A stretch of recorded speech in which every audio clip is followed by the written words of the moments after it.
दूसरी बोली नहीं नहीं, कृष्ण आता तो अब तक पूरे ब्रजमंडल में शोर हो जाता।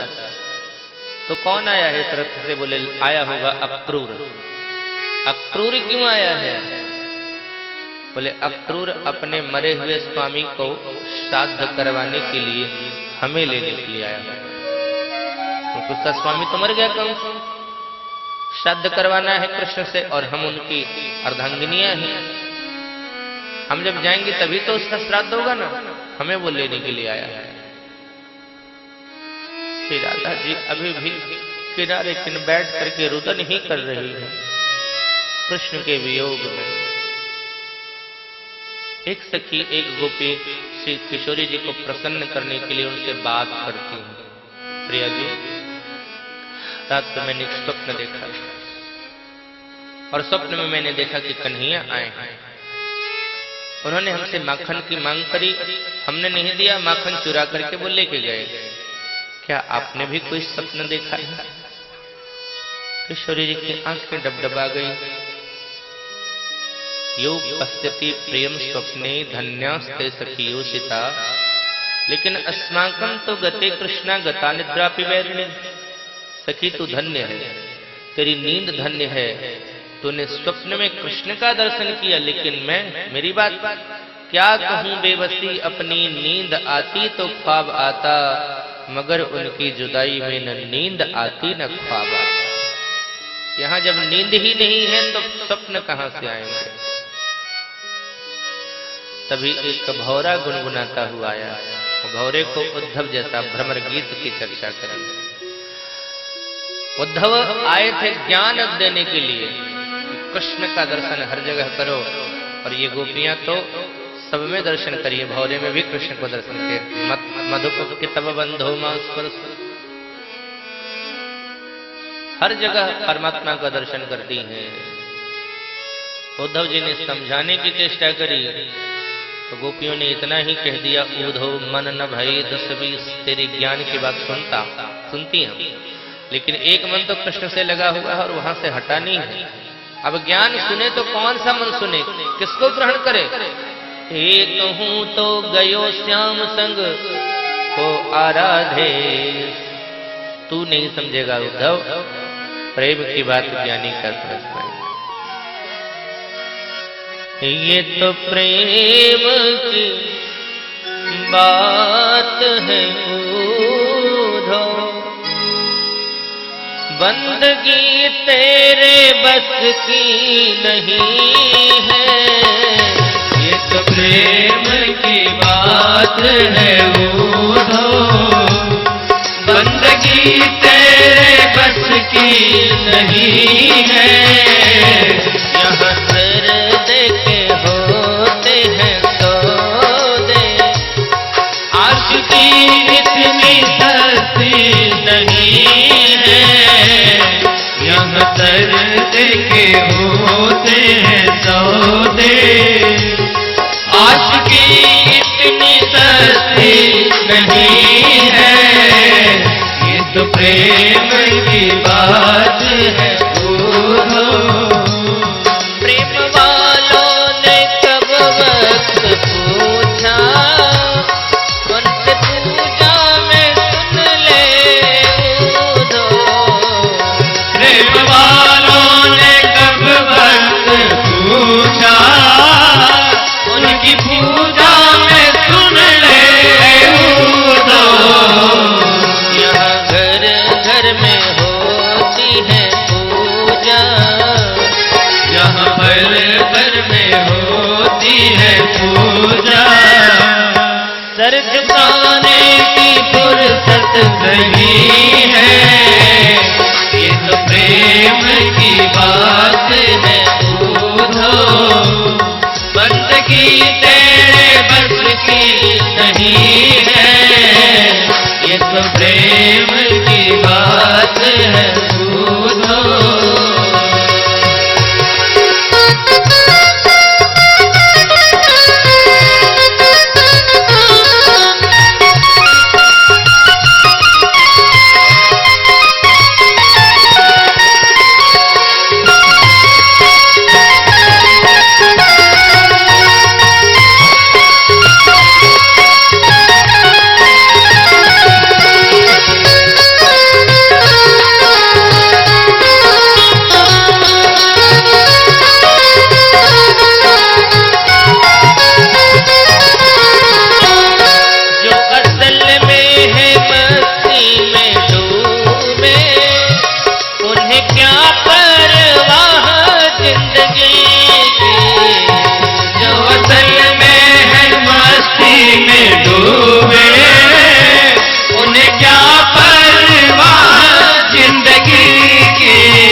साकार का निराकार में अपना मन लगाओ, अन्यथा तेरा जीवन समाप्त हो जाएगा। गोपियां जो असल में है मस्ती में डूबे, उन्हें क्या परवाह जिंदगी की। जो असल में है मस्ती में डूबे, उन्हें क्या परवाह जिंदगी की। जो तरती है चढ़ती है मस्ती, जो उतरती है चढ़ती है मस्ती, वो हकीकत में मस्ती नहीं है। जो प्रेम की बात है तो बंदगी तेरे बस की नहीं है। यहाँ दर्द के होते हैं सौदे, आशिकी इतनी सस्ती, आशिकी इतनी आशिकी इतनी सस्ती नहीं है। तो प्रेम की बात है रूधो ऊधो सूधो होई चले। आए थे एक दिन के लिए, 6 महीने रह गए और गए तो कैसे। जो ज्ञानी था ना उद्धव, वो भक्त उद्धव बन गया।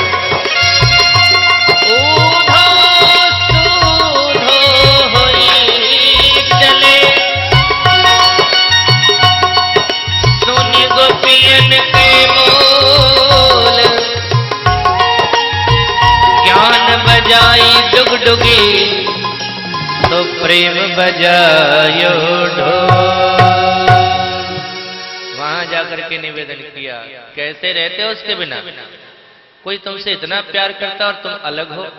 भगवान ने दिखाया हम उनसे अलग कहा, वहीं दिखा दिया कि गोपियां वहीं हैं, राधा रानी वहीं है। गोपियां यहाँ कृष्ण को दर्शन कराती हैं उद्धव जी को कि कृष्ण यही हैं, और भगवान वहां दर्शन कराते हैं उद्धव को कि गोपियां और राधा यही है। इनका कभी वियोग हो ही नहीं सकता है। कृष्ण राधा स्वरूपामयी, कृष्णम राधा स्वरूपिणी।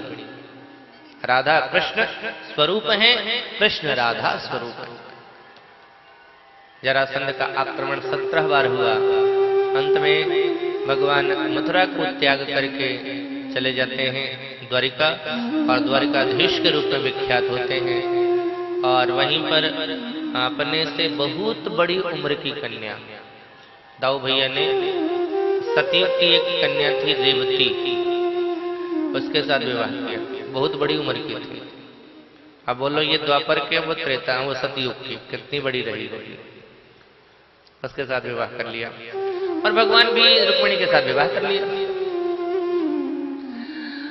परीक्षित ने कहा महाराज आपने विवाह की चर्चा तो ऐसे कर दी, लेकिन हमने तो कुछ और सुना था। हमने सुना था कि भगवान का विवाह जो हुआ था बड़े विचित्र तरीके से हुआ था। सुखदेव जी मुस्कुराने लगे, ठीक ही सुना था। कैसी शादी हुई थी? बोले भगवान भीष्मक सुता रुक्मिणी रुचिराननम राक्षसेन विधानेन उपयेमैति श्रुतम। ये हमने सुना है कि राक्षसी विधान से उनका विवाह हुआ था।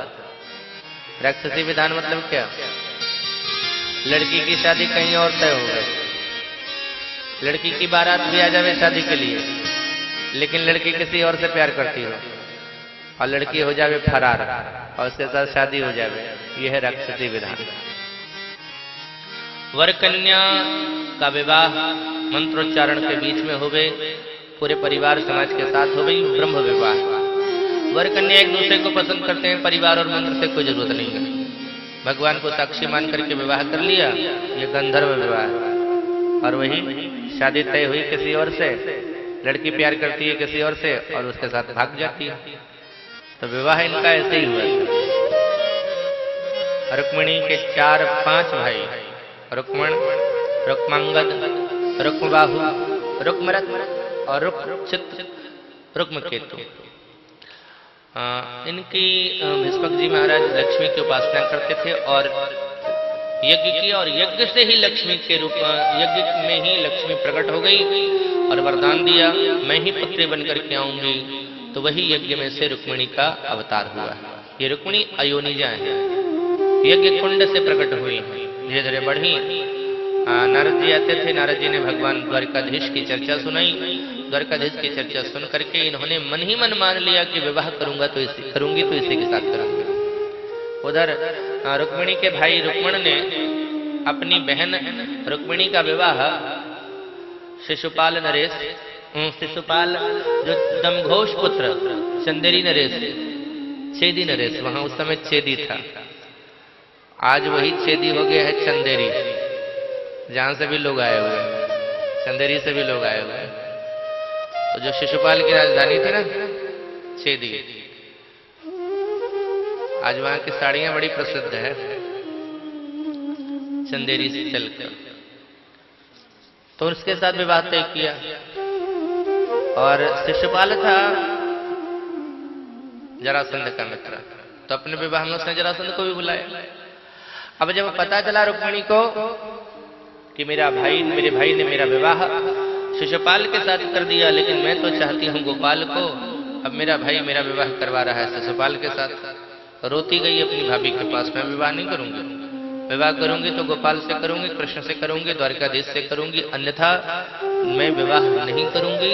अगर किया गया जबरदस्ती तो मेरी डोली नहीं अर्थी निकलेगी। भाभी ने समझाया शरीर को ऐसे नहीं समाप्त करना चाहिए, शरीर बहुत जब पुण्य एकत्र होता है तब ये शरीर मानव का मिलता है, इसे समाप्त नहीं करना चाहिए। एक बात बता, समस्या से लड़ना चाहिए, समस्या से हार नहीं माननी चाहिए। तू एक बात बता, तो कृष्ण को चाहती है? बोले हाँ। विवाह करना चाहती है? बोले हाँ। लेकिन कृष्ण तुम्हें चाहते हैं? रुक्मिणी बोली मुझे क्या पता वो चाहते हैं कि नहीं चाहते, मैं तो उन्हें चाहती हूँ क्योंकि मैंने उनकी चर्चा सुनी है, देखा तो नहीं, मिले तो नहीं, लेकिन चर्चा सुनी है तो चाहती हूँ। अब उन्होंने मुझे देखा नहीं है, मेरी चर्चा भी नहीं सुनी, तो वो कैसे पता चलेगा कि वो चाहते हैं कि नहीं चाहते। तो भाभी ने कहा कि तू अपने मन की बात उनको तो बता कि तू उन्हें चाहती है। अब समस्या ये है कि कुंडलपुर में रहने वाली रुक्मिणी द्वारिका में रहने वाले द्वारिकाधीश को कैसे संदेश बतावे कि मैं आपसे विवाह करना चाहती हूँ। पुराना जमाना, आज का जमाना तो था नहीं तो मोबाइल नंबर ही मंगवा लिए होते, फोन ही कर दिए होते। फोन नहीं कर सकते थे तो व्हाट्सएप ही कर देते, मैसेज ही कर देते, लेकिन ऐसी व्यवस्था तो उस समय थी नहीं। लेकिन उस समय भी अपनी बात दूसरे तक पहुंचाने का एक तरीका था, वो था पत्र। रुक्मिणी ने पत्र लिखा, ब्राह्मण को लेकर ब्राह्मण के हाथ भेज दिया। ब्राह्मण पहुंच गए, भगवान ने ब्राह्मण का स्वागत किया, पूछा कहां से आए हो, बताया कुंडलपुर से, और राजकुमारी का एक पत्र है। भगवान ने सम्मान पूर्वक उसे लिया, हृदय से लगाया, पुनः ब्राह्मण को दे दिया कि पढ़ करके आप सुनाओ इसको, क्योंकि इस पत्र में भगवान के गुण लिखे हैं और भगवान अपना गुण अपने मुंह से कहें अच्छी बात नहीं है, इसलिए भगवान ने कहा ब्राह्मण से आप ही सुनाओ। अब पत्र में लिखा हुआ क्या था? श्रुत्वा गुणान भुवन सुंदर शृण्वताम ते निर्विश्य कर्ण विवरैर हरतो अंगतापम रूपं दृशां दृशिमतामखिलार्थलाभम्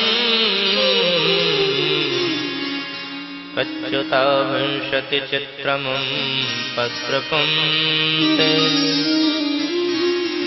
अब देखो समस्या ये है कि पत्र किसे लिखना है? उसे जिसको देखा नहीं।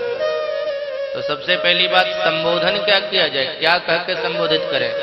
हे द्वारिकाधीश, तो लगेगा कि अच्छा कोई प्रजा है, क्योंकि संबोधन से ही पता चल जाता है कि संबंध क्या है। अगर कहते हे प्यारे तो लगता कि होगी कोई ऐसी मानने वाली। तो श्रृंगार भाव उदय हो रहा है संबोधन से ही। क्या लिखती हैं? हे भुवन सुंदर, श्रुत्वा गुणान भुवन सुंदर। हे भुवन सुंदर, आपके गुणों को मैंने अपने कानों से सुना। आपको देखा तो नहीं, लेकिन आपके गुणों को अपने कानों से सुना, जो अंदर हृदय रंध्र में प्रविष्ट होकर के हरतो अंग ताप, शरीर के ताप को मिटा दिया उसने।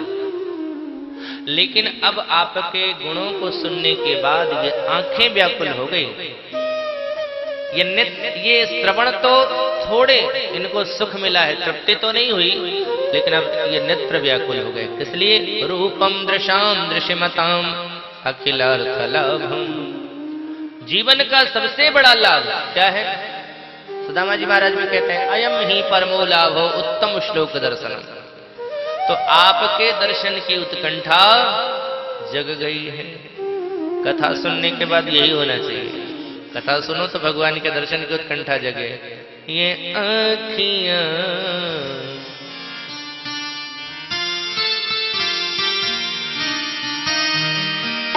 आँखियां हरि दर्शन की प्यासी, देखन चाहत कमल नयन को, नित दिन रहत उदासी,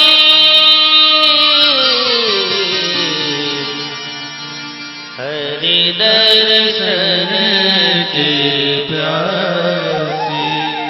रूपम दृशाम दृशिमताम अखिलार्थ लाभम।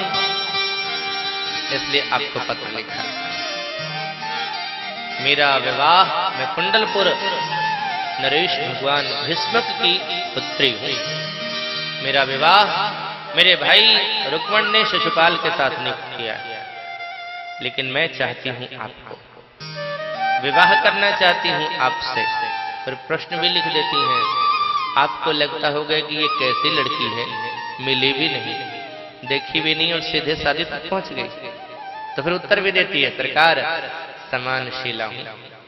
अगर आपके बगल में खड़ी हो गई ना, तो कभी आपको पछताओगे नहीं कभी आप कि कहां किससे शादी कर लिया, किससे विवाह कर लिया। बिल्कुल समानशीला हूं, विवेक में, रूप में कहीं भी आपसे 19 नहीं नजर आऊंगी।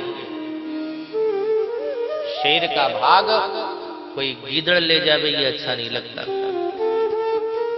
मेरी बारात आ रही है और मैं नहीं चाहती कि शिशुपाल के साथ मेरा विवाह हो, विवाह आपके साथ करना चाहती हूँ। फिर लिखती है, अब आप सोचते होंगे कि कैसे मेरे साथ विवाह होगा जब मेरी बारात आ रही है। तो महाराज फिर उत्तर भी लिखती है, महाराज हमारा विवाह तीसरे विधान से होगा, राक्षसेन विधानेन। मैं आपको चाहती हूं लेकिन बारात